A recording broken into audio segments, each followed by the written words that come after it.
Aquí reunimos aquí a dos personalidades muy interesantes, no sé cuál de las dos más interesantes, pero que son María Blanco y Antoni de Jessey. Esa es mucho más interesante. No sé. Entonces, pues para mí es una gran satisfacción presentar a María Blanco. Cuando venía aquí yo me estaba planteando, ¿qué me da más satisfacción? ¿Presentar a María Blanco o que María Blanco me presente a mí, que alguna vez me ha presentado también? Llegué a la conclusión de que ambas cosas me encantan, pero que hoy tocaba presentarla a ella, que es la protagonista. Pues bueno, María Blanco, una semblanza muy breve, es doctora en Ciencias Económicas, se doctora con algo que no suele contar, pero que en sus currículum por ahí no aparece, pero se doctoró con una tesis sobre la formación de la economía matemática en la historia del pensamiento económico. Eso nunca lo cuentas, pero ese es su trabajo. No me avergüenzo de ello, no me avergüenzo. Por Dios. Luego ha escrito una serie de cosas sobre liberalismo, ha escrito mucho, ha escrito sobre feminismo, tiene un libro de un título hasta atractivo, ese que se, ¿cómo se llama? El que hiciste con Carlos, la Hacienda somos todos cariño, ¿no? Que está muy bien. Pero en general ha sido miembro del Consejo de la Mont Pelerin Society, ella es miembro de la Mont Pelerin Society, pero ha sido miembro del Consejo. Es una persona muy relevante en este mundillo liberal español. Tiene un libro muy divertido que se llama, si no recuerdo mal, Las tribus liberales. El primero. ¿No? Creo que fue el primero aquel que hiciste. Además yo creo que ocupas un lugar especial, no sé, por esto de ser mujer feminista, no sé qué, pero es una visión, creo, muy interesante, ¿no? ¿Y de qué nos va a hablar? Pues de Antoni de Jessey, ¿no? Antoni de Jessey, creo que Antoni de Jessey es un gran pensador y, corrígeme si me equivoco, pero yo creo que es poco conocido en España, a pesar poco de... conocido, y vamos a ver por qué. Además. A pesar de que su libro fundamental, El Estado, está traducido, lo tradujo Carlos, si no recuerdo. Lo tradujo ¿no? Carlos, y hay varios más traducidos. Sí.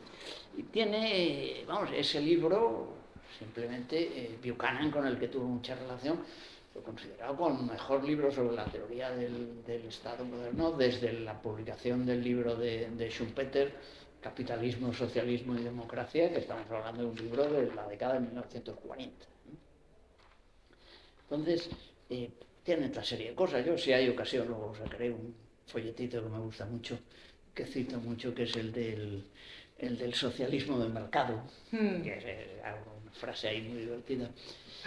Y yo conocí algo a Antoni, no mucho, pero sí coincidí con él. Un señor amable, con una trayectoria vital muy particular, ¿no? Aparte de, bueno, María lo contará, aparte de que era húngaro, huido, luego fue financiero, ganó dinero, esto me lo contó él, y luego casi se arruina. Se arruina ahí, que quedó allí en una casa perdida por, no me acuerdo si era Bretaña o Normandía, vivía allí en una casa de este, pero un tipo muy afable y sobre todo muy inteligente, esto yo creo que es indudable, ¿no? Entonces, pues dentro de este ciclo de la Fundación Civismo, pues creo que ha sido una buena idea, no fue idea mía, ha sido idea de otro, no sé de quién, de dedicar una sesión a Antoni de Jessey. Me parece una idea excelente y me parece excelente que nos hable de ello precisamente María Blanco. Así que María tiene la palabra, ella va a hablar, luego tenemos, la idea es que haya un poco de debate, ¿no? Somos pocos, bueno, pues podemos tener un diálogo interesante. Pues muchas gracias. María, tienes la palabra. Gracias, Paco. Antes que nada tengo casi que disculparme porque por alguna razón yo grapo todas las cosas que voy a decir y cuando no las grapo pasa esto, que me dejo folios en casa. Entonces me he dejado 4 folios en casa que, como soy tan despistada y me conozco, me lo mando siempre por correo. Entonces los tengo aquí, los primeros 4 folios. ¿Y qué ibas a decir? Que como los tenías en la cabeza. No. Exactamente. Yo en la cabeza solo tengo serrín, como tenemos mucha gente, ¿no? Bueno, pues para mí es un placer que Albert, el año pasado cuando presenté a Irene Correas, que es amiga mía y una grandísima profesional, me dijo, Albert, a la salida me dijo, el año que viene te toca. Y cuando me propuso de qué pensador te gustaría hablar, pues inmediatamente se me ocurrió Anthony de Sassé, precisamente por lo que ha dicho Paco, y es que es un pensador muy poco conocido, pero para mí es de los pensadores más originales y que más veces me ha hecho explotar la cabeza, porque dice cosas que me hacen reflexionar no solamente sobre el mundo, sino sobre mí y sobre mi manera de plantearme el liberalismo, ¿no? y el mundo liberal. Si tuviera que resumir en un párrafo quién era Tony de Sassé, sería este párrafo que voy a leer y que lo escribió Alberto Mingardi, amigo y profesor de la IULM de Milán, profesor de pensamiento político. Alberto dice, creo que es en el obituario, murió en enero, a finales de enero de 2019, y Alberto escribía, su aguda mente le convertía en un amigo exigente, disfrutaba enormemente con el ingenio y el humor, despreciaba a los políticos de éxito y a los filósofos chapuceros, y era contundente e implacable en sus razonamientos.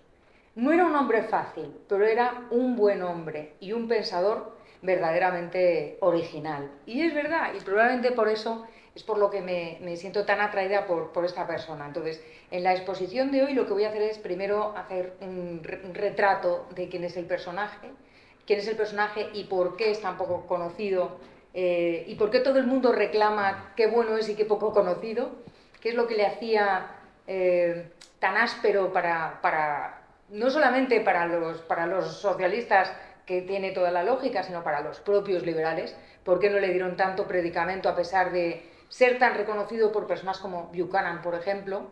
Y luego voy a explicar un poquito cuál era la esencia de su obra, de toda su obra, y me voy a centrar en dos obras, en una porque clarifica aspectos que me parecen muy relevantes del liberalismo, como es la propia definición de libertad, o qué son los derechos, y luego voy a centrar precisamente en el Estado, porque si alguno de ustedes sale de aquí pensando quiero leer a Tony de Sassé, lo primero que hay que hacer es leer el Estado, ¿no? Y además porque es premonitorio, es un libro premonitorio y vamos a ver exactamente por qué, ¿no? Bueno, pues Anthony de Sassé nació en Hungría en 1925, en una familia intelectual muy brillante. Su hermana es una gran historiadora, que había hecho estudios sobre la historia de Italia, etc. Y efectivamente tuvo que huir de Hungría a los 23 años. Primero se fue a Austria y después, a los 2 años o así, se fue a estudiar economía a Australia. Pero hay una nota autobiográfica suya que explica en qué momento se dio cuenta de que se tenía que ir de Austria. Por supuesto, lo que había sucedido... de Hungría. Por supuesto, lo que había sucedido en Hungría fue la invasión soviética, ¿no? La apisonadora soviética. Entonces él cuenta que, claro, habían expropiado el negocio a su padre y eran pobres, muy, muy pobres. Y él, con 23 años, pues estaba buscando trabajo, ¿no? Y dice, estaba buscando trabajo sin muchas esperanzas, cualquier trabajo. Y me encontré de frente con una persona recién llegada al poder. Era comunista. Que podía ofrecerme trabajo o no, que tenía la potestad de darme trabajo o de no dármelo. Y ahí estaba él, una especie de hombre poderoso, carnoso, musculoso, con un traje muy bien cortado, camisa de seda gruesa. Y ahí estaba yo, una persona flaca y miserable, temblando. Me dijo, tras una breve conversación, tú y los de tu calaña nunca conseguiréis trabajo en este país. Y con eso se entiende, ¿no? En esos momentos el tipo dijo, bueno, pues me voy. Se fue a Austria y de ahí a Australia, con una beca, por supuesto, puesto que no tenía dinero. Y entonces, muy propio de él, se le ocurrió escribir un artículo sobre economía y mandárselo, porque sí, a Sir Denis Robertson, que era catedrático en Cambridge, ni más ni menos en Cambridge. Y pues Sir Denis se quedó impresionado por lo bueno que era el artículo y se lo mandó, le escribió una carta al director de las becas de Nuffield en Oxford, proponiendo a de Sassé como candidato para que fuera investigador. Y efectivamente, a los pocos años, pues consiguió el dinero con otra beca para irse a Oxford y estuvo allí desde el 55 hasta 1962 y como investigador en Oxford escribió varios artículos sobre economía en el Economic Journal o en el Journal of Political Economy, etc. Pero en el 62 decide colgar los hábitos académicos e irse a Francia. ¿A qué? A ser financiero, a ser banquero, ¿no? A intentar hacerse una posición. Y lo logró. Es verdad que estuvo invirtiendo en diferentes empresas en Europa y en Estados Unidos hasta que se retiró en el 79 a la costa normanda, a la casa heredada de su mujer Isabel, que era medio aristócrata y había heredado una casa enorme en Normandía, allá perdido por Normandía, pero tenía que ser una buena casa. Y con Isabel tuvo tres hijos y allí murió, ¿no? Y es verdad que era una persona poco conocida. Precisamente Alberto Mingardi, le describió como the greatest thinker that you don't know. O sea, el más grande pensador que usted no conoce. Y no es el único. O sea, todos los autores que han reseñado a Desasé o que han escrito un obituario, que han escrito algo, se preguntan ¿y por qué nadie conoce a este señor con lo bueno que es, ¿no? Y varios dan algunas pinceladas que a mí me hacen entender que efectivamente es que igual no era demasiado rasposo, era demasiado claro, ¿no? Primero porque era un académico extramuros. Los académicos somos muy particulares, somos muy de castas. Nos gusta los sucesores de nuestros amigos. Eso pasa un poco, Paco? Quiero decir, ya sé que yo te caigo bien, no por ser discípula de Carlos o porque estuvieras en mi tribunal de tesis, por otras cosas además. Pero en general, si miramos la academia, hay esta cosa endogámica, ¿no? Entonces, claro, que un tipo brillante, que valía, que le habían dado 2000 becas, de repente, en su juventud, después de estar publicando en las mejores revistas científicas, en Oxford, que no es la Universidad de Jaén, es Oxford, el tipo dice, ya, ahora lo cuelgo la toga y me dedico a las finanzas, es raro. Pero que además, después de ser un financiero con éxitos, con algún fracaso también, es verdad que se arruinó, pero con éxitos, etc., también dijera, pues ya, y ahora me voy a mi casa normanda con mi familia a publicar cosas que se me ocurren sobre filosofía política, pues resultaba raro. Es un verso suelto, es una persona que no era un outsider, ¿no? como se dice ahora. Y luego también es verdad que nunca se adhirió a ninguna escuela. Era como mi maestro Carlos Rodríguez Brown siempre dice que hay que ser un economista sin escuela. Y yo me defino también como una economista sin escuela. Me puede gustar una idea de esta escuela o de esta otra, me puedo sentir más identificada con una escuela que con otra, con algunas escuelas en absoluto, pero no me considero una economista de esta escuela o de la otra escuela. Y él tampoco. Y eso me consta, he vivido en mis carnes, que sienta fatal. A la gente no le gusta, te tienen que identificar con alguna etiqueta, ¿no? Algunos le definen como un anarquista conservador, otros como un anarquista reticente. O sea, es verdad que era un poquito picajoso, o por lo menos era muy puntilloso, y vamos a ver cómo, ¿no? Michael Munger me hace mucha gracia porque cuando en su obituario dice una cosa sobre Tony es como le llamaban sus amigos, que es difícil de explicar del todo, era su combinación de dos rasgos. El primero era una lealtad, una cortesía y un estilo elegante de comportarse que no tiene parangón en mi experiencia, en su experiencia. El segundo era una furia contra la mentira, la tergiversación o la decepción con una intensidad que podía sorprender. Tony podía ser bastante amable con sus enemigos, pero a veces era bastante duro con sus amigos, ¿no? Eso para mí es la definición de un buen amigo, el que es capaz de ser amable con unos y amable con los enemigos, o compasivo con los enemigos, benevolente con los enemigos y duro con los amigos como hay que ser, ¿no? El pensamiento y la obra de Anthony de Sassé es muy extenso porque, como digo, primero tocó la economía y luego el pensamiento político, ¿no? Pero no voy a decir todo para que no se duran ustedes. El primero es The State, por supuesto, el Estado, traducido por Carlos Rodríguez Brown en 1985. hace muchísimos años. Y ahora vamos a ver al día que está y lo vigente que sigue, ¿no? Luego tiene otros libros muy buenos que yo no sé si han sido traducidos, como Social Contract Rewrite, que es un estudio sobre los bienes públicos, que es muy bueno, porque desmonta todos los mitos que hay sobre los bienes públicos. Luego estuvo mucho tiempo escribiendo para Liberty Fund, para EconLib, hasta el año 2017, que dejó de escribir, pero ustedes pueden encontrar en su página prácticamente toda su obra. Si leen inglés, fenomenal, si no, pues entonces es más complicado. Y a mí hay un libro que me gusta mucho, que es Justice and Its Surrounding, del 2002. Entre sus... Bueno, estos artículos que publicó en EconLib, en el Liberty Fund, están recopilados en varios libros sobre filosofía política, sobre economía política, etcétera, hasta, pues ya digo, el 2017. Y hay un artículo que quiero destacar, y coincidimos un montón, yo no sé si tú conoces este artículo, hay un artículo de Tony Desjardins donde describe qué es lo que pasó en la crisis de 2007, que es espectacular. Bueno, se llama Bank Debt, Sovereign Debt and the Dogs That Didn't Bark. Deuda bancaria, deuda soberana y los perros que no ladraron, haciendo alusión al título del libro de Sir Arthur Conan Doyle sobre Sherlock Holmes. Hay un capítulo que es el perro que no ladró, ¿no? Y justamente el kit de la cuestión para saber quién era el asesino es que hubo un perro que no ladró.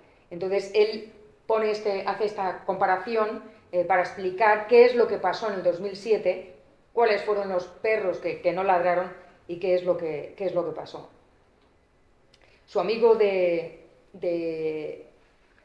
creo que ya he llegado aquí, no sé el papel. Su amigo de Oxford, todo el tiempo que estuvo allí se hizo muy buenos amigos, y el mejor de sus amigos era Ian Malcolm David Little. Y Little le describía como un adicto al riesgo, ¿no? Es decir, era un señor que ganaba mucho dinero, pero que podía perder la mayor parte, y así fue. Es decir, no, era el típico inversor, o sea, tenía esta aversión al riesgo más bien bajita, ¿no? Pero eso también le explica, o está explicado, es consecuencia de su manera de mirar la vida, ¿no? Por ejemplo, él tuvo una vida llena de accidentes, algunos buenos, otros malos. Por ejemplo, se quedó ciego, se fue quedando ciego poco a poco, y cuando hablaba del tema con sus amigos, porque al final era Isabel, su mujer, la que le tenía que leer las cosas, la que le ayudaba a escribir, etcétera, lo cual tiene mucho mérito, ¿no? Porque yo me habría deprimido seguramente, o a lo mejor no, quién sabe. Pero él, cuando hablaba con sus amigos de este tema, decían sus amigos que no lo hacía con ningún tipo de pesar, ¿no? En absoluto, lo hacía con total normalidad e incluso con sentido del humor. Y dicen sus amigos que no era porque tuviera una distancia enorme respecto a lo que es tan humano como quedarte ciego, sino porque tenía la convicción de que en realidad nosotros no somos quienes pilotamos nuestro avión. Nosotros no tenemos control sobre nuestra vida y todos son accidentes, ¿no? Y estas cosas pasan. Entonces tenía una manera de afrontar la vida muy realista y a la vez abrazando mucho esta incertidumbre como buen jugador, ¿no? Como jugador, las cosas pasan, a veces te toca una buena mano, te toca una mala mano, te confundes en una inversión, te arruinas o no te arruinas. Este gusto por el riesgo del que hablaba Little también impregnó su actividad posterior como escritor, como teórico político, porque tenía un compromiso enorme y firme desde siempre con la clarificación. Su obsesión era clarificar profundamente todos esos conceptos, los conceptos más importantes de la filosofía moral y política, especialmente la del liberalismo, ¿no? Porque él era liberal, de hecho era libertario, ¿no? Y esa es la esencia. La esencia de la obra de Anthony Desjardins es que él no se pone el sombrero de historiador que se regodea en el contexto o que intenta dar contexto, sino que él va al grano y tiene esa capacidad crítica respecto incluso a autores como Popper o como el mismo Hayek. Es decir, no tenía ningún pudor a la hora de señalar esto no está bien explicado aquí, y le da igual si es Hayek o si es, yo qué sé, María Blanco, ¿no? Que es una persona insignificante, ¿no? Y, por ejemplo, para que vean hasta de qué estoy hablando. A él le ponía muy nervioso el tema de los derechos. O sea, hablar de derechos todo el tiempo era algo que no le parecía bien si no se especificaba exactamente de qué estamos hablando. Por ejemplo, cuando hablamos de los derechos de propiedad, todo el mundo tiene derecho a una propiedad, ¿no? Le decía, no, podemos hablar de la libertad de los propietarios, de la propiedad privada, y de que haya libertad para tener propiedad privada o no. Pero derecho a la propiedad significa que alguien te tiene que proporcionar una propiedad, porque él entendía el derecho de la misma manera que se entiende en la teoría contractual, es decir, como una opción para exigir el cumplimiento de una obligación correspondiente en un contrato, algo que se puede exigir, ¿no? Es verdad, él reconoce que también se utiliza en filosofía política como el reconocimiento de una persona, que esa persona tiene a hacer ciertas cosas específicas y a que no le hagan ciertas cosas específicas, ¿no? Pero para él hay que analizar más despacio a qué se llama derecho, porque normalmente o muchas veces son la excepción a una regla, ¿no? Él cree que la filosofía política ha fracasado a la hora de transformar una noción o idea más amplia a otra más precisa, generando confusión. Y pone un ejemplo muy claro, dice, por ejemplo, en física lograron pasar de hablar del calor a hablar de la temperatura, que es mucho más concreto, que se puede medir y que nos dice muchas más cosas. Entonces, hablar de los derechos en general, sin especificar, pues le parece que incluso los liberales nos agarramos a esa retórica que a lo que induce esa confusión. ¿Por qué? Pues porque al final, en la sociedad moderna, lo que hemos hecho es, como hablamos todo el tiempo de derechos, delegamos en una autoridad que es el Estado, que es quien se supone que debe proporcionar por narices, obligatoriamente, ese derecho a los ciudadanos. Vivienda digna, etcétera, etcétera, etcétera. Entonces, él es más partidario de hablar de libertad para tener una vivienda, que no te pongan obstáculos para que tú puedas conseguir una vivienda o para tener educación, etcétera. Al hablar de derechos, estás adjudicándole, dándole las llaves del castillo directamente al Estado para que forzosamente dé ese bien o ese servicio a todos los ciudadanos. Bueno, pues así todo. Y voy a sacar, es decir, así de picajoso eran con todo. Y hay dos cosas que, bueno, sobre todo un aspecto que me interesa mucho es el problema que tiene con los liberales. Porque quería compartirlo precisamente porque es lo que a mí más me ha hecho reflexionar y que cuando me planteé, la verdad es que yo quería hablar del Estado, obviamente, ¿no? ¿De qué voy a hablar? Si hablo de Tony de Saint-Exupéry, pues del Estado. Pero no me resisto a compartir qué es lo que a mí me hizo, y me ha vuelto a hacer, ahora que he retomado la lectura, plantearme que igual es verdad que lo estamos haciendo muy mal y a lo mejor es cierto que tenemos que darle una vuelta a esto, ¿no? El último capítulo de Justice and Its Surroundings, que es como la justicia y sus alrededores, más o menos, se podría traducir, el entorno, su entorno. Es del 2002, ¿no? El último capítulo se llama La amarga medicina de la libertad. Aquí tenemos un profesional de la salud, ¿no?, que va a entender perfectamente de lo que se trata. Me permiten que lea un párrafo para que vean por dónde va. Desde la época romántica de la filosofía política nos han llegado muchas imágenes conmovedoras. Algunas representan a un pueblo que se libera de las garras de los opresores, nativos o extranjeros. Otras muestran al individuo solitario, que lucha por su autonomía espiritual y su independencia material contra la invasión totalitaria. Sea cual sea la verdad de estas imágenes en el pasado, su relevancia para el presente se está desvaneciendo. La cuestión de la libertad en nuestra civilización está cambiando de carácter, porque ya no son tanto los déspotas, los dictadores o los credos totalitarios los que la amenazan. En esencia somos nosotros. Entonces, a partir de aquí, que yo ahí, la primera vez que lo leí, por supuesto paré y dije, nosotros, los defensores de la libertad, no es posible. Pero claro, luego él lo justifica y lo explica, lo argumenta, y te hace plantearte muchas cosas, ¿no? Porque para él no es nada evidente que el control democrático del gobierno conduzca a la preservación de las prácticas y de los valores liberales, ¿no? Y se pregunta por qué razón gana terreno y gana credibilidad las ideologías antiliberales, ¿no? Y se responde, pues porque se adaptan a nuestras inclinaciones, legitiman nuestros intereses y justifican nuestras políticas. Es decir, las ideologías antiliberales se amoldan a nosotros, ¿no? y nos las comemos, de alguna manera. Nos encanta la retórica del discurso de la libertad y nos entregamos a ella más allá de la sobriedad y el buen gusto, que me encanta lo del buen gusto.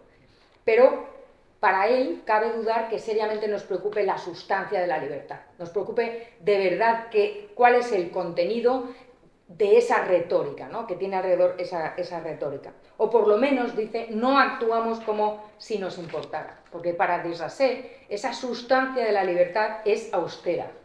No muy distinta, dice, de una medicina amarga, que no nos gusta por naturaleza, aunque puede convertirse en un gusto adquirido para el individuo excepcional, que hay muy pocos, sino que la tomamos solo cuando la necesidad apremia. Nos tomamos la medicina solo cuando nos duele, solo cuando tenemos fiebre, solo cuando es necesario, ¿no?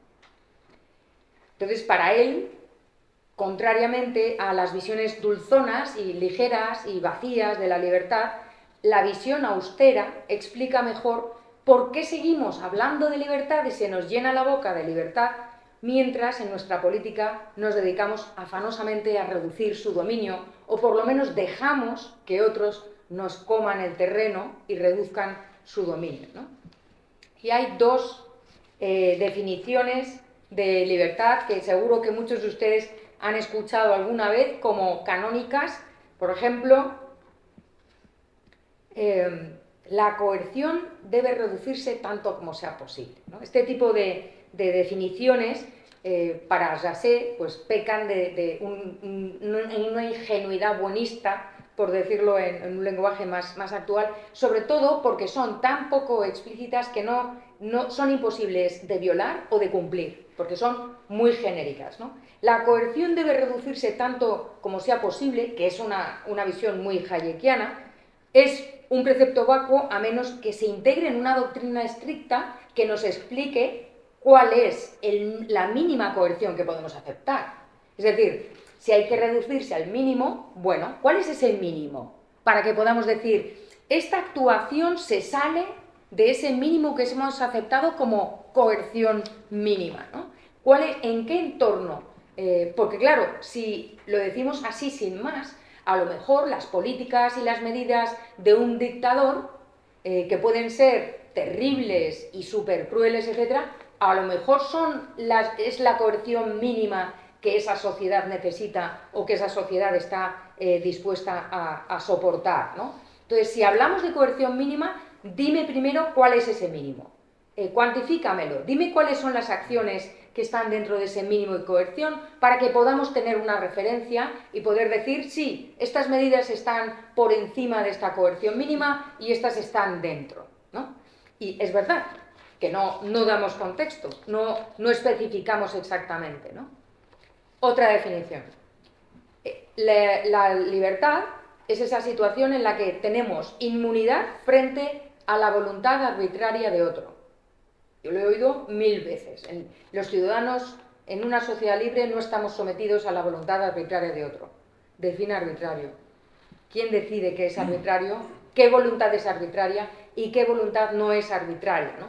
Hay un juez que determina cuándo la voluntad que se me está imponiendo tiene razones consistentes y coherentes y cuándo son razones arbitrarias, porque eso no es tan fácil, ¿no? Y entonces, bueno, a lo mejor me resulta muy desagradable las decisiones de otra persona, ¿no?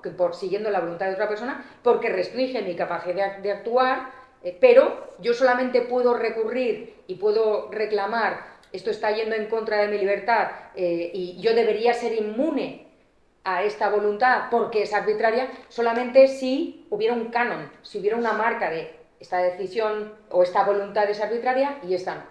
Y podemos caer en la tentación de seguir ese argumento de qué es arbitrario, qué no, pues tal vez las costumbres, las leyes. Entonces podemos llegar al absurdo de decir que las libertades están bien definidas solo si están bien codificadas.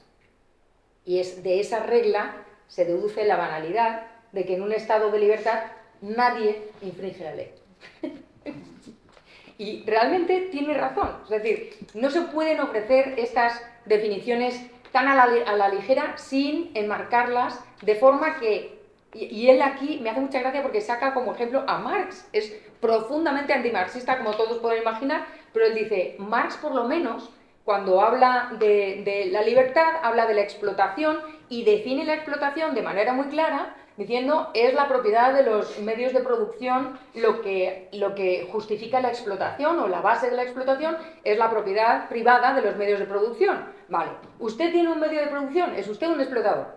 Está clarísimo, ¿no? Puedes ir haciendo check y definiendo qué sí y qué no. Es decir, es mucho más fácil definir qué acciones están dentro de esa esfera de la libertad y cuáles no, cuando lo defines tan bien y de manera tan explícita como lo hace Marx. Y entonces, Desasset llega a una amarga conclusión acerca de la libertad. Dice, para él, la libertad en realidad es la responsabilidad sobre uno mismo.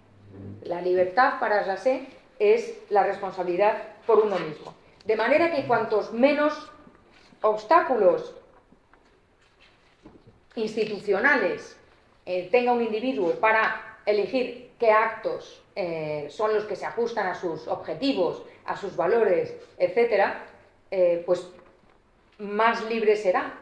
Más libre será, pero también, por otro lado, menos excusas puede poner. Es decir, menos puede aludir a es que el perro se comió los apuntes. Si no tiene obstáculos y puede elegir libremente sus acciones, no puede echar la culpa de su devenir a nadie en concreto. Y además, por supuesto, el individuo, en este caso, siguiendo esta idea de libertad que consiste en la responsabilidad sobre uno mismo, tú puedes elegir tener una actitud hacia el resto de la sociedad fría y distante, no quieres nada de la sociedad o no vas a aportar nada a la sociedad porque tú eres autosuficiente. Que sepas que la sociedad va a tener la misma actitud hacia ti, con lo cual no vas a poder reclamar ayuda de los demás en ninguna ocasión, puesto que tú tampoco la ofreces, ¿no? Cuanto más laxas sean las restricciones que le impone la sociedad al hombre, menos podrá contar con que los demás estén obligados a defender sus intereses y ayudarle cuando lo necesite, ¿no? Y eso, pues, implica muchas cosas, ¿no? Con lo cual, él cree que al final estamos todo el tiempo compensando.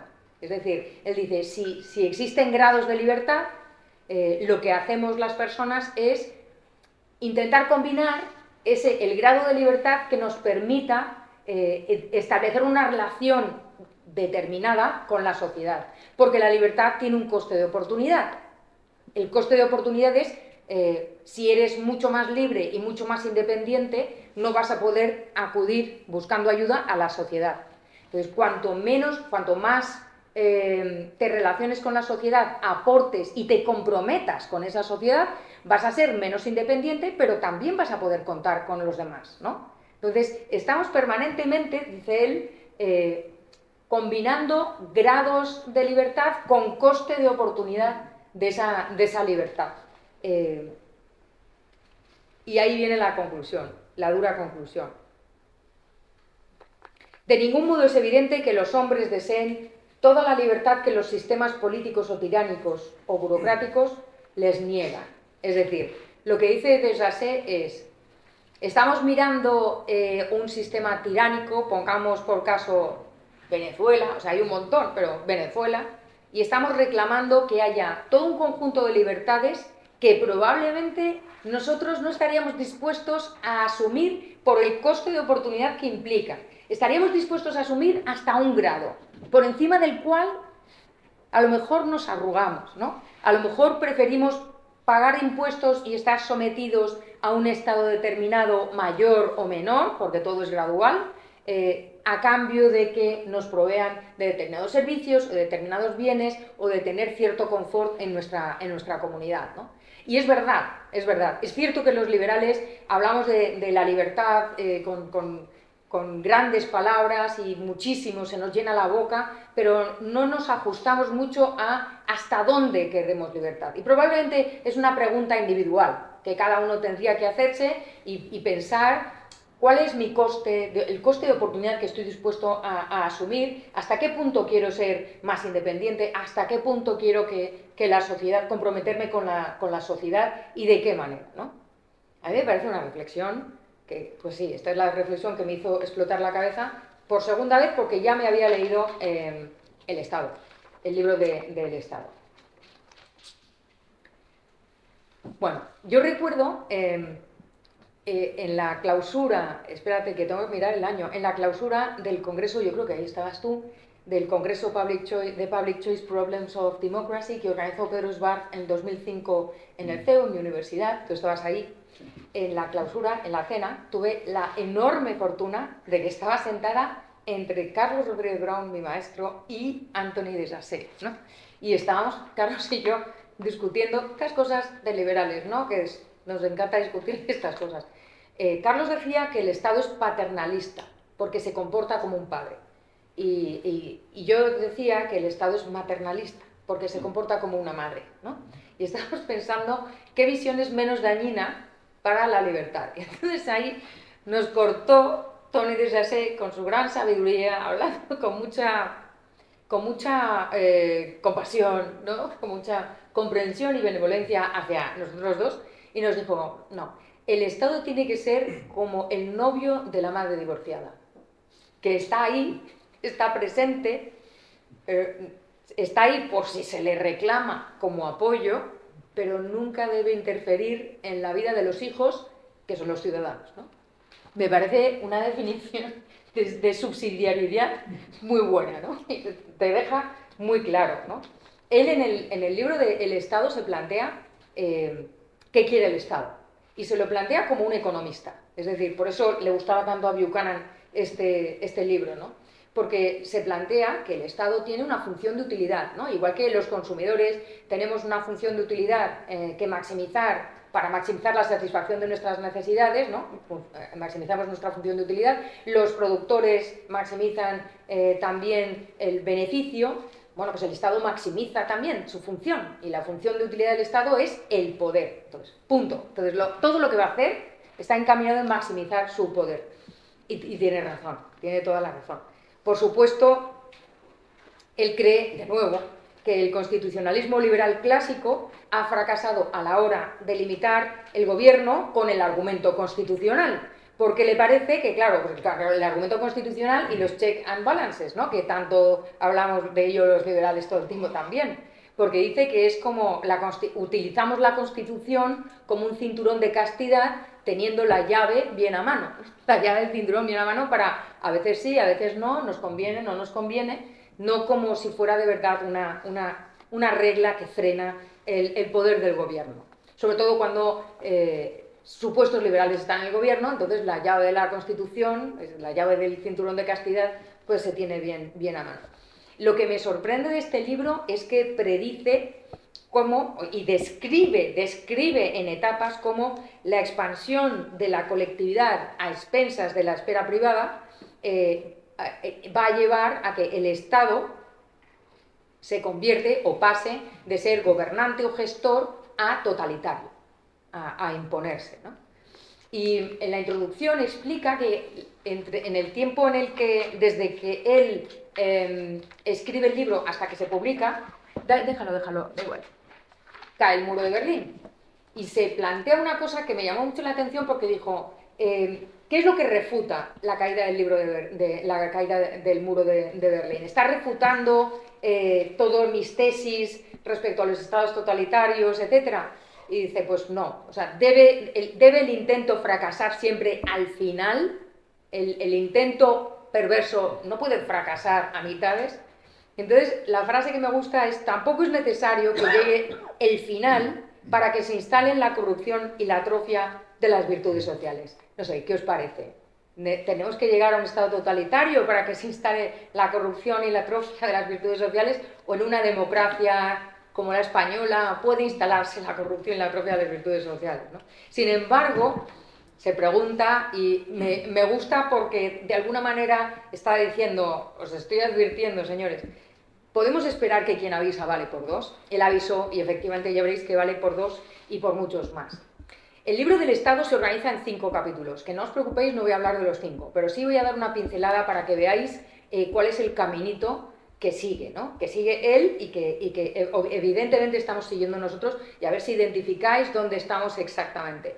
Él lo que hace es seguir la progresión lógica, no en tiempo real obviamente, del Estado desde un Estado que es muy limitado, lo más limitado posible, en el que sus fines, los fines del Estado, no compiten con los fines del individuo, hasta el Estado totalitario en el que el Estado tiene prácticamente toda la propiedad y libertad de los ciudadanos, ¿no? Vale. Entonces, capítulo 1, el Estado capitalista. No estamos ahí. El Estado capitalista le llama capitalista porque es un Estado en el que se le da mucha importancia, y el tratamiento específico que se le da a la propiedad y a los contratos es muy importante, al cumplimiento de los contratos, ¿no? En este Estado que es mínimo, el Estado no interviene en el cumplimiento de los contratos privados. Entonces, los ciudadanos, que es un Estado contractualista en el que los ciudadanos establecen contratos unos con los otros, el Estado no interviene, y el Estado tampoco obliga a que el ciudadano firme un contrato social de ninguna manera, ¿vale? O sea, no interviene, el Estado no interviene, pero no da rienda suelta a la compasión y simpatía que puede albergar por los súbditos menos afortunados, obligando a los más afortunados a ayudarles. Con lo cual, no interviene en ningún sentido, ni ayudando a los menos favorecidos, ni metiéndose en la vida o en los contratos de nadie, ¿vale? Está ahí, es un Estado mínimo. Y por esta razón le llama un Estado sin políticas. Sin políticas. ¿Qué funciones tendría? No lo explica. Bueno, sí lo explica en el capítulo, pero lo que me interesa es que veáis que su punto de partida es ese Estado mínimo. En el siguiente capítulo se plantea el tema de la obediencia política, ¿no? La obediencia política es suscitada por el Estado mediante la tríada típica de represión, legitimidad y consentimiento, ¿no? Y para él la legitimidad es algo que se obtiene con el tiempo y porque realmente lo vales, o sea, porque el Estado lo vale. Los súbditos consideran a un Estado, a un gobierno legítimo, cuando se obedece independientemente de que se vaya a tener un castigo, del miedo al castigo, e independientemente de la esperanza de tener una recompensa, ¿no? Es algo que el Estado no puede manejar ni engendrar a su antojo. O surge o no surge. Esto es como la confianza o como la fe. ¿La tienes o no? Entonces, bueno, independientemente de este factor que puede surgir o no, ¿qué le queda al Estado? La represión y el consentimiento. Y aquí este es el juego del Estado.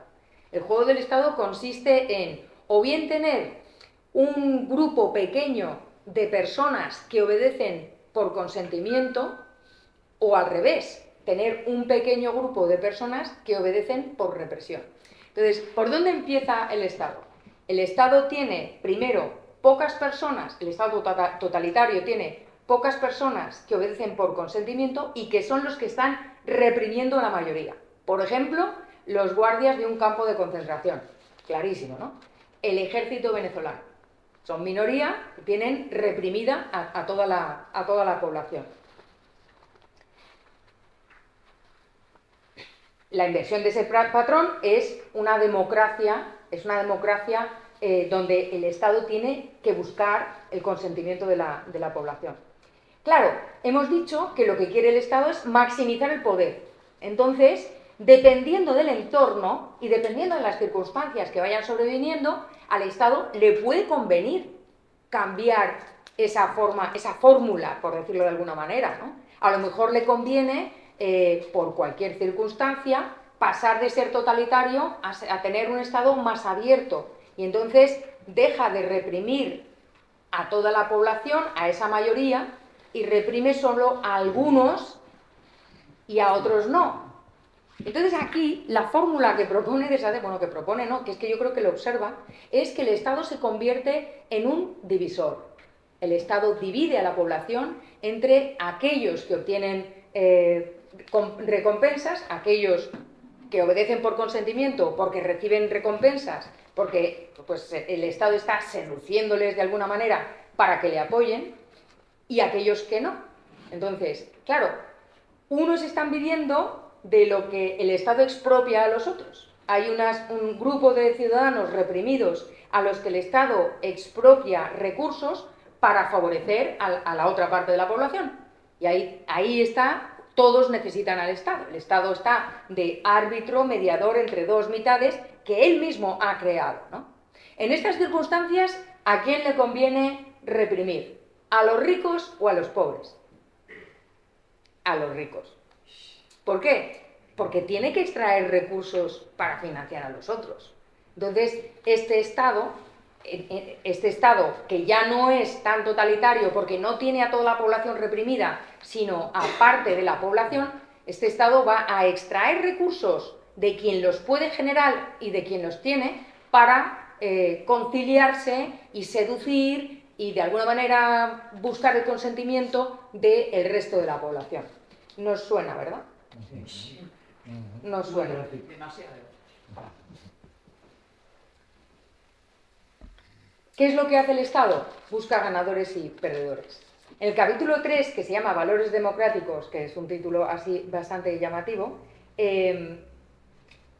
trata de la ideología liberal dominante cuando el Estado depende cada vez más del consentimiento y está expuesto a la competencia por él, ¿no? Y se da cuenta de que el Estado llega a un momento en que le conviene, para buscar el consentimiento férreo, le conviene aceptar procedimientos que parecen muy neutrales, como por ejemplo la regla de la mayoría.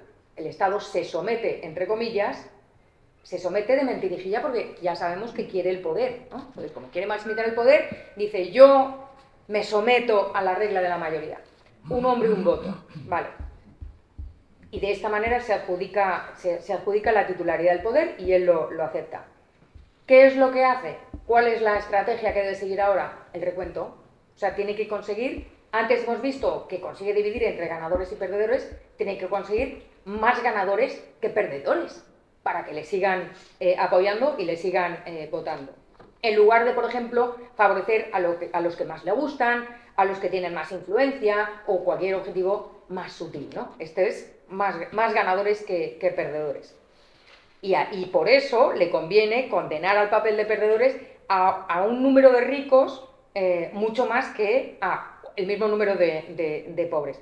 Esta medida es expeditiva, es decir, algunos gobiernos añaden alguna coletilla siempre con la intención de buscar el consentimiento, no necesariamente porque se lo crean. Por ejemplo, leo a Desasé, siempre que se respeten los derechos naturales o siempre que no se infrija la libertad. Entonces, el Estado es capaz de añadir a la regla de la mayoría y a todos los procedimientos a los que supuestamente se sujete cualquier coletilla, siempre que sea un eslogan adecuado para maximizar esa función de utilidad que lo que quiere es, que le lleva a maximizar el poder, ¿no? Vale. ¿Cuál es el objetivo a partir de aquí? A partir de aquí, el Estado lo que quiere sobre todo es tener autonomía de acción. Quiere autorrealizarse. Y este es el momento crucial. El momento crucial es ese momento a partir del cual el Estado decide autorrealizarse. Con todos los eslogans que queráis, pero lo que busca es exactamente eso, ¿no? Su efecto es cambiar el sistema social para maximizar el potencial de poder discrecional. Ahora ya tiene el consentimiento, ya tiene los estómagos agradecidos, ya tiene el número de ganadores suficientes, ahora quiere el poder discrecional, ya va a la carga, digamos, ¿no?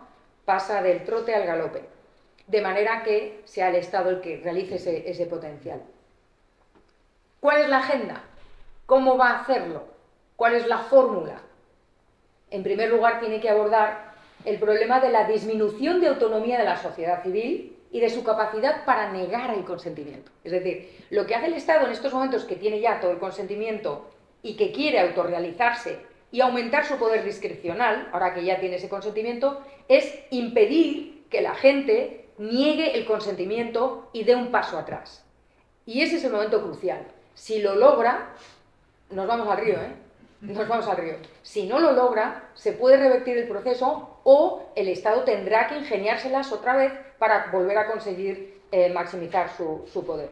Curiosamente, este es el momento en el que el Estado está gestionando una economía mixta, como la nuestra, qué curioso. Una economía mixta en la que involuntariamente, no necesariamente aposta, porque sería un poco de estúpidos, se están erosionando gran parte de la independencia de los medios de vida de las personas. Es decir, además de estar narcotizados, pues resulta que tenemos cada vez menos medios de producción. Este camino que estoy diciendo, este camino del que estoy hablando, no se va a producir en una revolución, ni va a ser algo explícito que se va a anunciar en los medios de comunicación, ni nada por el estilo. La frase de Jacet es: se parece más al sonambulismo que al progreso consciente hacia un objetivo claramente percibido. A mí esto me suena bastante, me resuena mucho las veces que hemos hablado, es que la sociedad no reacciona, ¿qué hacemos? ¿Qué hacemos? Pues despertar, ¿no? Primero, porque claro, no estamos diciendo que vamos, que no nos enteramos, estamos sonámbulos, es que estamos absolutamente dormidos, estamos caminando dormidos, ¿no? Y me llama mucho la atención cómo él, en este punto, saca como ejemplo de lo que está pasando, ni más ni menos, que al manifiesto comunista tan estupendamente prologado por la vicepresidenta del gobierno. Lo que el manifiesto comunista llama la victoria de la batalla de la democracia para arrebatar por grados todo el capital a la burguesía, para centralizar todos los instrumentos de producción en manos del Estado. Esta es la culminación de este proceso al que nos dirigimos sonámbulos. A mí siempre me sorprende, después de leer esto, pensar que la vicepresidenta del gobierno haya prologado este libro tan maravilloso. Claro, hacer esto en una democracia es incompatible, no cabe centralizar y dar un poder absoluto en una democracia a un Estado. De manera que esta socialdemocracia, que ya no se sostiene con estos objetivos, pasa a ser una democracia populista. Ya estamos en Venezuela, ¿no? Ya estamos en Venezuela. Y entonces hace una cosa que a mí me gusta mucho, porque he estudiado teoría de las organizaciones empresariales, que es un tema que me encanta, y es que compara lo que sucede con el problema de la separación entre propiedad y gestión en la empresa, que es un tema tratado por Marx. Marx considera que el capitalismo va a caer cuando llegue a su máximo esplendor. La institución más eficiente del capitalismo es la sociedad anónima, pero es la manzana podrida que va a hacer que caiga el capitalismo. ¿Por qué? Pues porque se separa la propiedad de la gestión. Es decir, el capitalista, que como sabemos es el malo, el explotador, viva el mal, viva el capital, decía la bruja Bería, ya no es el que toma las decisiones de explotar, ¿no? Ahora es el gestor, ¿no?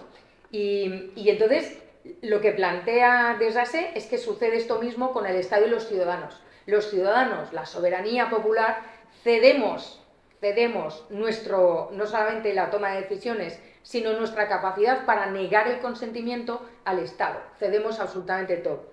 Y no podemos revocar también aceptamos que no vamos a revocar ese poder. Y entonces se da la ley de la ley de hierro de la oligarquía de Michaels, ¿no? Que dice: toda organización solo necesita unos pocos organizadores para muchos organizados. Entonces dice Desjacet: una vez dentro del gobierno, los burócratas gobiernan porque los de fuera están mal situados e insuficientemente motivados para desbancarlos.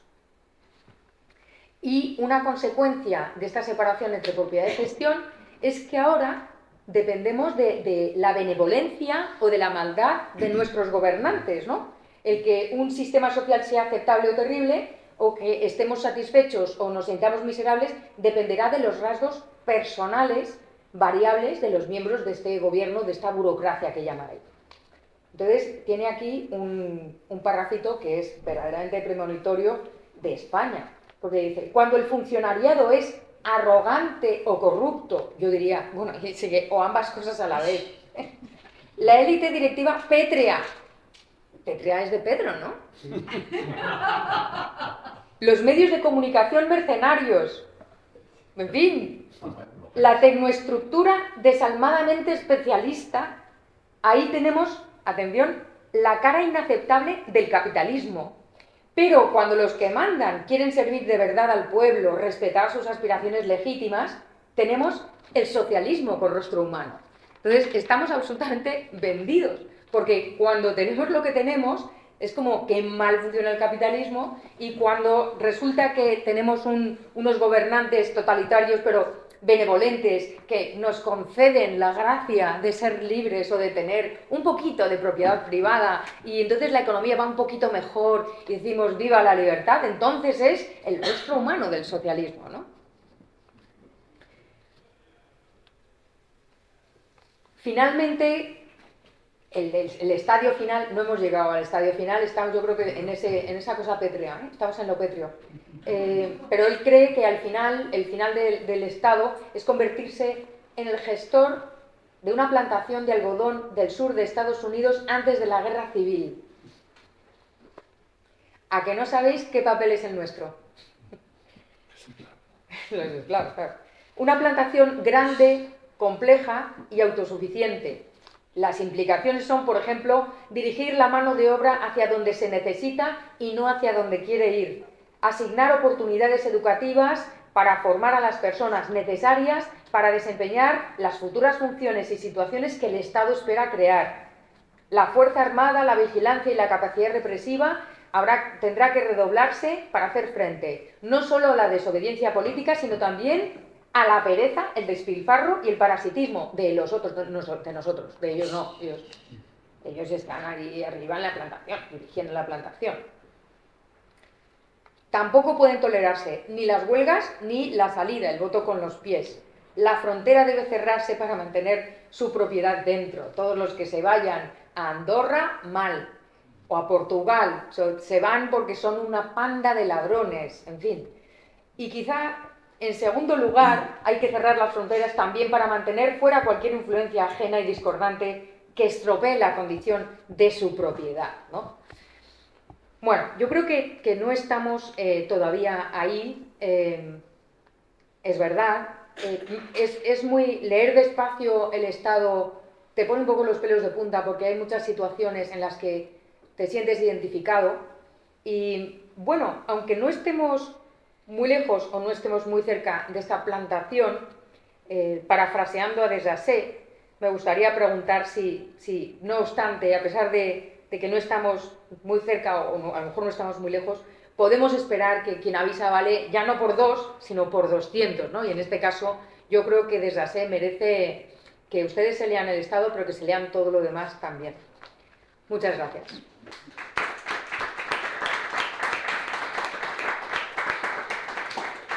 Muchas gracias. Yo creo que ha sido una presentación excelente. No es por hacerte la pelota. Este es la endogamia académica de la que estamos hablando. Una muestra. Bueno, esto indica que mi endogamia tiene sentido porque hace las cosas muy bien. Y ya está, ¿no? Entonces yo creo que vamos a... Bueno, tengo alguna idea en la cabeza, pero prefiero abrir. Tenemos ya aquí gente que quiere pedir la palabra. Aquí el señor de la barba. Sí, yo te quería preguntar qué tamaño tiene que tener el Estado para transmitir Desjardins y qué tamaño crees que debe tener para ti. ¿Yo? Sí, Si te digo el mínimo posible, Desjardins se me presenta esta noche en sueños. Sí, te aparece. Yo creo que, a ver, él era anarquista. Él creía en el orden. Creía en el orden y por eso se le llamaba anarquista conservador, porque es un señor que cree firmemente en el orden, la existencia de leyes y en los contratos entre los ciudadanos, ¿no? Por supuesto que él es consciente de que esto puede darse en comunidades pequeñas, pero no le ve, teniendo en cuenta que él, como hemos visto, es premonitorio, porque él volvía de allí, o sea, volvía de la plantación. Él sale de la plantación de esclavos y se encuentra con que las zonas libres en las que vive están encaminándose hacia, de nuevo, la plantación de esclavos. Viven en Occidente. Entonces, yo creo que para él el Estado debe desaparecer. y que debe haber gobierno y leyes, es decir, no la fiesta de la espuma todo el tiempo, sino que haya leyes, que haya orden y que haya contratos. Contratos que son asumidos por los ciudadanos y leyes y un orden aceptado por las comunidades. Yo creo que él quería eso. No lo sé. Y luego, yo no tengo ni idea. Yo de momento creo que hay que empezar a quitar grasa, quitar todo lo que la sociedad admita. Porque claro, uno de los problemas de Desrasé, y ahora yo creo que pueden entender perfectamente que resultara un tipo antipático para muchas personas. No porque él fuera antipático, ¿cómo era de simpático? Era súper agradable y simpático. Muy amable. Y es verdad lo que decía, lo que decía Munger, que era un señor que iluminaba y que era súper amable, tenía un sentido del humor extraordinario. Bueno, pues la anécdota que he contado ya les pone de manifiesto cómo era, pero sus teorías picaban mucho a los propios liberales. O sea, se mete con Hayek, que es el intocable, se mete con Popper, y critica a todo aquel que no hace un uso correcto de las palabras y de los conceptos. Duele mucho que te digan, oye, en física se ha pasado de hablar del calor a la temperatura, ¿por qué en filosofía política se habla de derechos como si fuera todos son derechos, ¿no? Pues lo que tenemos ahora, decía él, lo que tenemos ahora es el fruto de haber sido tan laxos en el uso de esas palabras y hablar y tener esa retórica y enamorarnos de la retórica, pero no darle sustancia a lo que estamos diciendo, ¿no? Entonces, yo mi problema con el tema del tamaño del Estado es que lo que yo querría no es lo que la sociedad quiere. Entonces, yo entiendo que el ejército tiene que estar gestionado por un Estado central, la justicia probablemente. Adam Smith. No, menos que Adam Smith. Adam Smith tiene ahí una tercera función del soberano que no sé, ¿eh? Adam Smith era un señor estupendo, Adam Smith fenomenal, ¿eh? Pero yo soy partidaria de menos Estado. Todo lo que pueda bajarse al terreno del ciudadano, lo prefiero. No sé si te he contestado. Pero esa raya entre si tienes una enfermedad, allá te las apañes tú, digamos estilo americano, exagerando, ¿eh? O, bueno, si crees si eres liberal, más o menos liberal, pero crees que debe haber una sanidad pública, no digo funcionarial, digo proporcionada por el Estado, entonces para un americano eres un socialista. Entonces, esta raya es la que es complicada de... Yo creo que, a ver, él era muy consciente de eso y él por eso habla del contractualismo y de las comunidades. Es decir, si esta comunidad que estamos hoy aquí reunidos creemos que debemos pagar un canon para luego tener una sanidad adecuada para todos, fenomenal. Esta comunidad. Y nosotros decidimos qué cantidad y cómo. Porque decidimos, y aquí está el tema de la definición de libertad, que por eso la he sacado, decidimos ceder nuestra independencia a costa de que todo el mundo tenga una sanidad, porque a mí no me gustaría que este señor, si le pasa algo, no tenga ayuda, ¿no? Entonces, yo cedo ese grado de libertad a cambio de que entre todos nos ocupemos de las personas mayores, de los enfermos, etc. Pero tiene que ser una decisión de la persona. No tiene que ser algo que te viene impuesto desde arriba y el modo también viene impuesto desde arriba, la cuantía, la distribución de los ingresos, en fin. Bueno, yo aquí, fíjate, el problema es la actitud, la posición de la gente. Yo soy bastante jeffersoniano, ¿no? Vamos, yo pienso que si tengo que elegir un político en la historia, me quedo con Thomas Jefferson, claramente. Bueno, Thomas Jefferson, entre otras cosas, una frase muy famosa que dice, un Estado que puede darte todo lo que le pides, puede quitarte todo lo que tienes. Claro, una frase espléndida, ¿no? Entonces la cuestión es, bueno, yo me pongo en esa situación. Pienso seguramente que el Estado me va a dar más cosas que las que me quita. Pues una actitud muy razonable por mi parte, que seguramente la tenemos todos, pero que evidentemente no encaja porque tiene que haber una serie de perdedores. Entonces, ¿hasta qué punto Tú estás diciendo que asimetría? crees que el Estado te da más cosas de las que te quita. No. Que la gente puede estar dispuesta a decir, oye, que crezca el Estado porque me va a dar más de lo que me quita. Entonces, mi planteamiento es que si tú generalizas el modelo de una persona a un número n de personas, lo que tienes es un crecimiento del Estado de personas que piensan que van a obtener un beneficio, ¿no? Es lo del Estado, que es el círculo en el que yo estoy metiendo la mano en el bolsillo izquierdo del tipo que tengo a la derecha para quitarle todo lo que pueda, sin ser consciente probablemente de que el tipo que tengo a mi izquierda está haciendo lo mismo, y al final no tengo ninguna garantía de que lo que yo le esté quitando al de al lado sea menos que el otro. Es decir, hasta el punto, esa asimetría y ese planteamiento no hace que la gente se incline a este tipo de soluciones más estatistas. Por lo que dice Jefferson es, cuidado, no te fíes. Claro, pues es muy sensato decir no te fíes. A mí lo que me llama la atención de Jacet es que le pone el rol activo al Estado. El Estado es el que está buscando tu consentimiento para luego quitarte tu capacidad para revocar el consentimiento. Eso mi tierra se llama fraude. O sea, eso lo hace una persona y te meten en la cárcel. O sea, no puedes hacer eso. Tiene que haber una revocación, tienes que ser capaz de revocar ese consentimiento, ¿no? Iba a sacar el ejemplo del sí es sí, pero no lo voy a sacar, ¿no?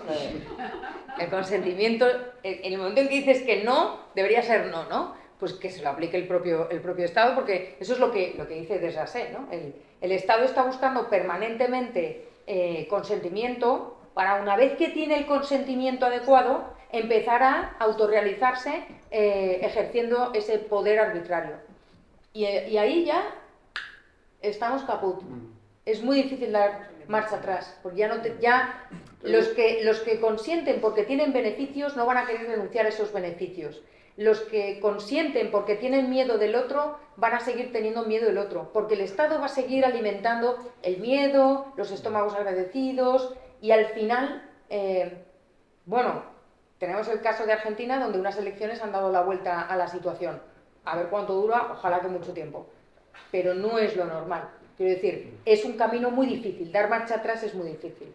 ¿Vas a decir algo, Maribel? Yo pensaba, cuando hablabas del Estado y de este autor, que me encontré un tanto curioso, quiero decir, porque yo no conocía nada de él, ¿qué opinaba sobre la teoría de los bienes públicos, las externalidades? Porque claro, los bienes públicos son aquellos bienes que generan beneficio para todos me acuerdo cuando lo explicaba Pedro Esbal, para todos los individuos, aunque no participen, aunque no aporten ningún recurso, son los bienes públicos puros, y esos los suministra el Estado normalmente, ¿no? Entonces, ¿él tenía alguna idea sobre esta...? Bueno, tiene libros sobre... Pero no, y tampoco veo claro, hay una cuestión que yo no he visto que me sea clara, es lo de cuando has hablado de los derechos. Porque a mí no me ha quedado claro. Los derechos de propiedad para un liberal son aquellos derechos que tiene que haber un marco legal que respete esos derechos individuales de propiedad de cada uno, ¿no? Pero no es lo mismo que el derecho a la vivienda o derecho a la educación, es otro concepto del derecho. Lo que él dice, precisamente respecto al derecho de propiedad, es que de lo que habría que hablar es de libertad para tener tu propiedad, porque la propiedad la tienes tú y punto, y la tienes o no la tienes. Entonces, que exista libertad para que tú tengas tu propiedad privada. Pero también tiene que haber un marco legal en el que se respete ese derecho, tiene que existir. Como se respeta todo lo demás, quiero decir, o sea, vamos a ver, es como si me dices que tienes derecho a que no te roben. Claro que tienes derecho a que no te roben, y tiene que haber unas leyes que consideren delito el robo, etcétera. Lo mismo que, si eso tú crees que es proteger un derecho, no sé exactamente cuál es la duda, Maribel. ¿Qué concepto tenía el derecho exactamente, del derecho?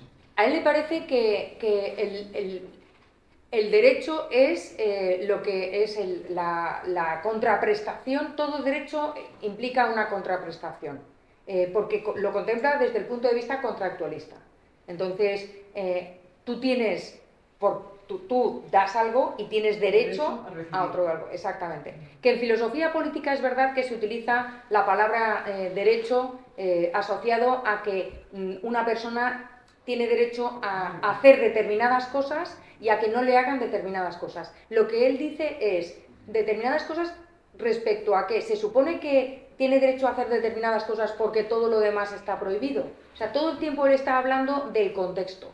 ¿En qué entorno estamos diciendo que tiene derecho a hacer determinadas cosas? Porque claro, probablemente no tiene razón al decir que no es que tú tienes derecho a hacer determinadas cosas porque todo lo demás está prohibido, pero si eso es así, entonces tú tienes derecho a hacer determinadas cosas y todas las demás cosas también están permitidas. Entonces, le parece que no es que le parezca mal, es que le parece que está poco definido, que los derechos tal y como se utilizan están poco definidos. Y él prefiere hablar de libertad, de la libertad de trabajar, la libertad de tener propiedad privada, la libertad de tener una casa, la libertad, de manera que está expresando que nadie debería ponerte obstáculos para tener tu propiedad privada, para tener una casa, pero a la hora de, como decimos, derecho a la vivienda o como decimos, derecho a la educación, eso implica que alguien está forzado a darte esa vivienda o a darte esa educación. Y no estaría mal si hubiera un contrato firmado, es decir, imagínate que tú y yo firmamos un contrato, entonces por el presente contrato yo me comprometo a darte educación a ti. Vale, pues en virtud de ese contrato tú me tienes que dar dinero a cambio de esa educación. Eso sería el derecho a la educación en virtud de un contrato que me exige a mí a cambio de una contraprestación. Pero cuando se trata de educación de los ciudadanos, la educación, la vivienda, etcétera, etcétera, por ejemplo, la expresión, el derecho de libertad de expresión. No, es libertad de expresión, no es derecho a tener libertad de expresión. Porque no es la respuesta a una contraprestación. Es algo que ya existe. Tú tienes libertad para expresarte. O bien tienes unas leyes liberticidas que te impiden expresarte. Pero no es que tengas un derecho a expresarte libremente. No. Lo que tienes es libertad, ¿no? Entonces, porque si no estás otorgando o dándole, como decía antes, las llaves del castillo al Estado para que te confiera ese derecho, un poco como lo que decía Jefferson, ¿no? Si el Estado te da el derecho de expresarte, te lo va a quitar. Si tienes la libertad de expresarte libremente, o sea, perdón por la redundancia, si tienes derecho a expresar, si tienes libertad para expresarte como quieras, entonces el Estado puede cortarte tu libertad o no cortártela, ¿no? Y entonces ya estamos hablando de otra cosa. Es algo como muy sutil, pero yo creo que tiene que ver con la confusión que se genera ahora mismo en partidos supuestamente liberales o menos socialistas o más no sé qué, que también se les llena la boca con derecho a esto, derecho a lo otro, derecho al otro, y terminan defendiendo argumentos pues bastante similares a los argumentos socialistas, ¿no? Por los derechos sociales. ¿Qué son los derechos sociales? Pues si los analizamos despacio, la verdad es que él tiene bastantes artículos sobre este tema, ¿no? Los derechos sociales. Si los analizamos despacio, de lo que estamos hablando es de la libertad de los individuos de buscar la mejora de su existencia y de su prole. No estamos hablando de otra cosa, porque si son derechos sociales tiene que haber una entidad que necesariamente se los dé, o sea, les dé esa contraprestación. Y además dice, ¿como contraprestación a qué? Es decir, ¿qué están haciendo los ciudadanos como contraprestación a estos derechos sociales? Por el mero hecho de nacer. Pues a lo mejor es el derecho a la vida, claro que sí. No es que él niegue los derechos en general, sino que dice que hay que utilizar esa palabra con cuidado. El derecho a la vida existe porque efectivamente todos tenemos derecho a que no nos la arrebaten, ¿no? Una definición laxa y mal definida de los derechos a lo que te da pie es a una enorme discrecionalidad. Exactamente. El término aquí, yendo ya a política económica, es claro, ¿no? Tú ves los dos economistas que más han hecho por extender el poder del Estado, quitando los marxistas, etcétera, o sea, el número uno, Pigou, claramente, dos, Keynes, pero más incluso Pigou que Keynes. Bueno, tanto Pigou como Keynes, que quieren que el Estado haga cosas, etcétera, los dos tenía una opinión penosa de los políticos. Él los despreciaba, Sí. las cosas que dice. Y Pigou lo dice, Pigou era más moderado, pero lo dice también, que son tipos de los que no te puedes fiar nunca. Pero ¿cuál era el problema? Que tanto uno como otro tenían una sorprendente fe en los gestores. Los tecnócratas. Los tecnócratas, que en Gran Bretaña eran Oxford, era Cambridge, era Foreign Office, era The Treasury, y el Tesoro. Y teniendo unos tipos listos, brillantes, sacrificados, formados en Oxford y Cambridge y gobernando el Tesoro y el Foreign Office, aquello tenía que funcionar perfectamente. Y estabas dando el pie, y no es sorprendente que estos señores defendieran continuamente la discrecionalidad en política económica y se opusieran al control de reglas. Hay muchas citas de Keynes cuando dicen, oiga, pero es que esto es muy complejo. Dice, hay media docena de personas que lo harían perfectamente. Es decir, están en la idea de que hay una serie de personas que hacen esto perfectamente, que es lo que luego Coase critica, y dice, esto es un disparate, pero estás dando pie a que Exactamente. a partir de ahí entres, ¿no? Eso es lo que critica Tony de Sassé de los liberales, el que han abandonado de alguna manera el cuidado por la sustancia, el contenido de las palabras que utilizamos y a lo que hemos dado pie al agarrarnos a una retórica que funciona y que suena muy cool y muy lo que quieras, pero al final estamos dejándonos comer el terreno, ¿no? Que es lo que a él le preocupa. No es que niegue que existen derechos, sino que critica que la discrecionalidad a la que da pie el uso... ¿Puedo laxo. poner el ejemplo Sí. del socialismo de mercado? Él tiene un folletito, creo que publicó el Institute of Economic Affairs, sobre socialismo de mercado. Y decía, esto es un disparate. Pero tiene una frase genial. Bueno, dice, hablar de socialismo de mercado es como hablar de círculos cuadrados, hielo caliente, esqueletos gordos y prostitutas vírgenes. Esa es la definición, se lo cuento yo a mis estudiantes, siempre se ríen mucho, pero va en esa línea, como diciendo, cuidado con este término que estamos empleando, que es contradictorio, que es que ahí no hay nada detrás. Claro, exactamente. Que se, Bueno. se emplea para algún país, ¿verdad? ¿Perdón? Que se emplea en algún país en China o... ¿no? ¿Socialismo de mercado? Algo parecido. A mí me han hablado de China como capitalismo salvaje. Entonces, alguno por allí, vamos, yo no lo sé, pero socialismo de mercado, ¿no existe socialismo de Sí, mercado? sí, Claro que existe. sí, claro. Lo conocemos. Hay muchas cosas, desde lo de Indalecio Prieto, desde yo soy socialista, fuerte Fuerte liberal, liberal. ese Fuerte tipo de cosas puede ser. Pero bueno, más. A ver, tenemos aquí a nuestro líder, que no sé si está diciendo que acabemos. Nada, que podemos hacer la última pregunta, si queréis, y antes de concluir. Sí, yo quería preguntar. Hablabas antes del el Estado como empresa, o funcionando como una empresa, la sociedad anónima, y viendo los políticos que tenemos en España ahora mismo, con el ejemplo de España, viendo gente tan mediocre que sería incapaz de superar cualquier proceso de selección de una empresa. Hay muchos ejemplos. ¿Cómo es posible, o cómo piensa que es posible que esa gente sea capaz de adquirir tanto poder siendo tan mediocre? Y de llevarnos, aunque seamos sonámbulos, llevarnos a esa situación de Estado populista o Estado totalitario. Pues porque efectivamente ha triunfado la democracia populista. Es decir, yo creo que ya no tenemos una socialdemocracia y desde luego una democracia liberal de ninguna manera, pero ni siquiera tenemos ya una socialdemocracia, tenemos una democracia populista. Y esa es la razón por la que, precisamente, ¿por qué se caracteriza el populismo? Por la vacuidad. Es decir, todo lo que vende vale. O sea, no es ni siquiera una campaña de marketing sofisticada ni estética. O sea, es una cosa muy burda, muy burda. Y lo peor es que lo seguimos comprando. Lo seguimos comprando porque por lo que sea, pues tiene el consentimiento. Yo creo que si hoy se convocan elecciones, probablemente no ganaría las elecciones Pedro Sánchez, pero sí saldría presidente. Pues siguen comprando a aquellos, como tú has dicho, que creen que reciben más de lo que aportan. Yo no sé si es solamente eso. También hay el voto del miedo y también hay el voto por parálisis, la disonancia cognitiva. O sea, creo que hay un conjunto de explicaciones. Albert está nervioso.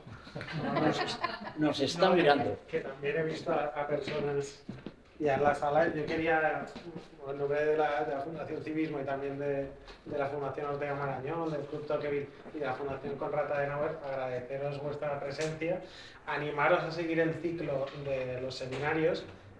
Habréis visto el flyer con las próximas ponencias. El próximo es Emilio Lamo de Espinosa, el próximo 15 de noviembre, para hablar de Max Weber. Y el seminario de hoy no se acaba aquí, porque en breve estará subido el vídeo en nuestra web, podéis recuperarlo, y también habrá un pequeño documento del seminario para que uno pueda refrescar las ideas. Y nada más, muchísimas gracias María, muchísimas gracias Francisco, y a todos ustedes por haber estado con nosotros. Un fuerte aplauso para